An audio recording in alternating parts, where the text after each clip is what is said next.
Le chef de l'Union africaine, Moussa Faki Mahamat, a accusé Israël d'un massacre massif de Palestiniens et a appelé à une enquête internationale après une tragique distribution d'aide humanitaire lors de laquelle des tirs israéliens et une bousculade ont fait plus d'une centaine de morts. Le président de la Commission de l'Union africaine, Moussa Faki Mahamat, condamne fermement l'attaque des forces israéliennes, qui a tué et blessé plus de 100 Palestiniens en quête d'une aide humanitaire vitale, a déclaré l'UA dans un communiqué publié samedi sur X. Il m'appelle à une enquête internationale sur l'incident afin que les auteurs répondent de leurs actes, indique le communiqué, appelant à un cessez-le-feu immédiat et inconditionnel. Jeudi, des témoins ont affirmé que des soldats israéliens avaient tiré sur une foule affamée qui se précipitait vers des camions d'aide humanitaire dans la ville de Gaza, dans le nord. Le bilan est de 115 morts et environ 760 blessés, selon le ministère de la Santé du Hamas. L'armée israélienne a déclaré qu'une bousculade s'était produite lorsque des milliers de Gazaouis ont encerclé le convoi de 38 camions humanitaires, entraînant des dizaines de morts et de blessés, dont certains ont été écrasés.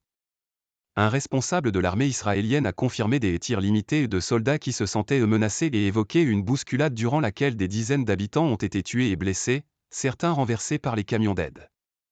De son côté, le ministère de la Santé du Hamas à Gaza a évoqué un massacre.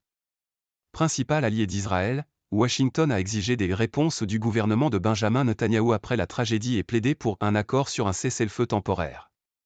Le président américain Joe Biden a annoncé vendredi que les États-Unis allaient participer dans les prochains jours à des largages d'aide humanitaire sur la bande de Gaza.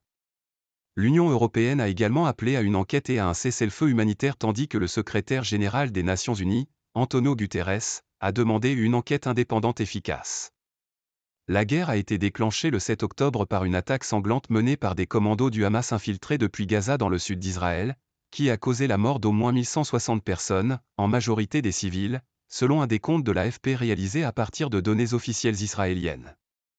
Environ 250 personnes ont été enlevées et emmenées à Gaza durant l'attaque. Selon Israël, 130 otages y sont encore retenus, dont 31 seraient morts, après la libération de 105 otages et de 240 Palestiniens détenus par Israël, lors d'une trêve fin novembre.